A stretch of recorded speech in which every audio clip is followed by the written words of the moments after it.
Buenas a todos, soy la maestra Mari Carmen Martín y a continuación vamos a hablar de nuestra unidad 3, titulada Psicopatología de la vejez y síndromes gerontológicos.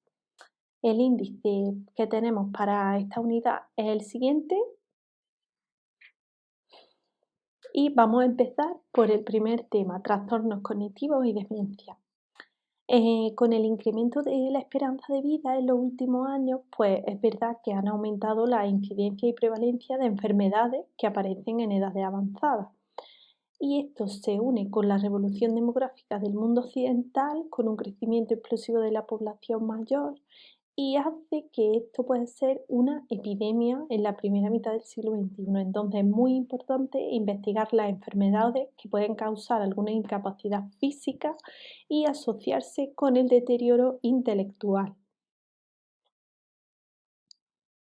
La demencia es una enfermedad frecuentemente infradiagnosticada e infravalorada por el médico de cabecera. El 4% más o menos de las consultas de tipo neurológico atendidas por el médico se ocupan del diagnóstico o seguimiento de esta enfermedad. El deterioro cognitivo, a la par que el envejecimiento, son procesos individuales y los cambios que se presentan en el transcurso de la edad varían en su patrón de presentación, extensión y tipo de función. A la demencia se le puede definir como un síndrome que se caracteriza por un apreciable deterioro cognitivo en una persona que se encuentra en estado de alerta, que además provoca trastornos en la ejecución de actividades diarias. Este deterioro no es necesariamente difuso o global, pero con frecuencia sí que es multifocal y afecta a varias áreas de la función intelectual. Es un trastorno adquirido, se manifiesta por la disminución en la memoria y en las facultades intelectuales. ¿Cómo se evalúa esto? La evaluación de la función de los individuos es esencial para establecer un diagnóstico, un pronóstico y un juicio clínico, ¿no? Y un tratamiento. La demencia se clasifica en demencia cortical, demencia subcortical y demencia córtico-subcortical. Muy importante esta diferencia. Y en el mundo, la enfermedad de Alzheimer es la causa más común de demencia, ya que afecta aproximadamente a un 10% de las personas mayores de 65 años y a la mitad de las personas mayores de 85 años. Por lo tanto, ocupa la tercera posición en cuanto a gastos sociales y económicos. Pero, encima de todo esto, se prevé un incremento en los próximos años.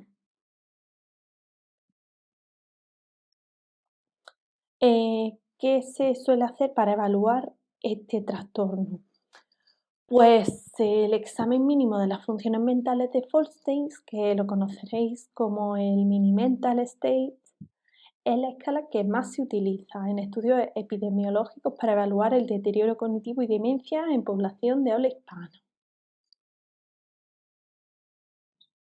Si nos referimos a los trastornos afectivos, la depresión es el trastorno afectivo con más frecuencia que se da en personas mayores de 60 años y del sexo femenino. Hay prevalencia también en el sexo masculino, pero sobre todo en el sexo femenino. Y se manifiesta como tristeza, llanto fácil, aislamiento, trastornos del sueño, etc. En México, en 2012, se vio que el 7,8% se adjudicaba a episodios depresivos presentando evidencia indirecta de una probabilidad de padecer depresión en adultos mayores. Podemos ver aquí otros estudios.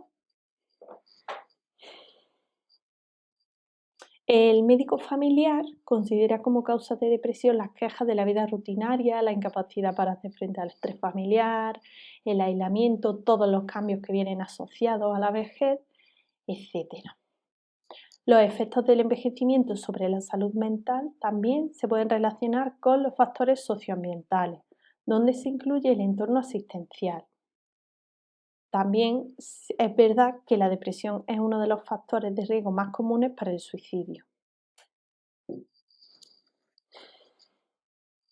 El deterioro cognitivo leve puede ir acompañado de trastornos afectivos en el adulto mayor, agravando así el cuadro clínico de la enfermedad al incrementar el daño, propiciar la dependencia, haber desajuste farmacoterapéutico y problemas. La ansiedad también es un cuadro importante que aparece asociado al deterioro cognitivo leve, con la presencia de síntomas ansiosos que son el resultado de percibir incapacidad para realizar ciertas tareas. Pasamos a la valoración cognitiva y funcional en el adulto mayor. ¿Qué baterías son las más utilizadas? Pues como podemos ver a continuación, no me detendré mucho en explicarlas, pero puede leerse a continuación el NeuroSI, batería neuropsicológica breve en español, que nos proporciona datos relacionados con distintos síndromes neuroanatómicos. Aquí podemos ver los dominios y las subpruebas que tiene. Las aplicaciones del NeuroSI establece índices de sensibilidad y especificidad en pacientes con esquizofrenia o con demencia, etc. La batería neuropsicológica computarizada se diseña con el objetivo de contar con un instrumento para aportar datos objetivos y precisos de la velocidad de procesamiento de información. Entonces, tiene 12 subpruebas que se pueden ver a continuación. Batería neuropsicológica de funciones frontales y ejecutivas. También agrupa un amplio número de pruebas neuropsicológicas que tienen muy alta validez para evaluar los procesos cognitivos. Tiene escala comportamental y pruebas de batería de funciones frontales y ejecutivas. Pasamos a los grandes síndromes gerontológicos, que son otra parte muy importante de esta unidad. Los grandes síndromes gerontológicos son varios. Empezamos por el primero, la inmovilidad. Es la restricción generalmente involuntaria en la capacidad de transferencia o desplazamiento de una persona a causa de problemas físicos, funcionales o psicosociales. A personas mayores de 65 años suelen estar afectadas.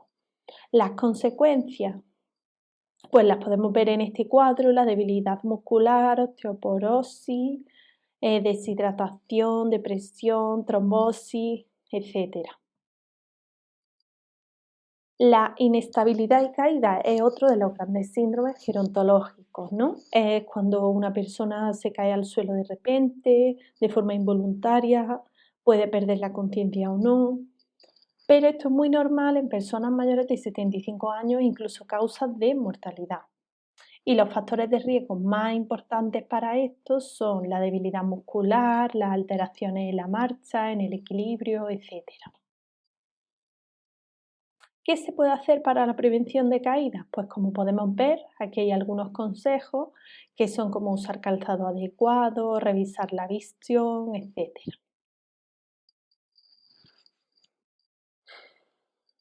Otro gran síndrome gerontológico es la incontinencia urinaria, que se define por la pérdida involuntaria de orina. Es objetivamente demostrable y constituye un problema social e higiénico. Su etiología también es multifactorial, como otros síndromes geriátricos, y las consecuencias son múltiples y graves. ¿Por qué? Porque pueden causar infecciones urinarias, dependencia, institucionalización, elevado consumo de recursos sociosanitarios. ¿Qué se puede hacer contra la incontinencia? Pues realizar actividad física, aunque sea despacito, caminar, disponer de un orinal para situaciones de urgencia mientras esté en casa, evitar beber muchísimo líquido antes de irse a dormir, etc. Otro de los grandes síndromes es el deterioro cognitivo. Como hemos visto anteriormente, pues perder un poco o reducir temporal o permanentemente varias funciones mentales superiores. También está el síndrome confusional agudo, demencia de diferentes causas, como pueden ser enfermedades, pero también hay otros cuadros que no están tan definidos, que se vinculan o no a problemas de salud, ¿no?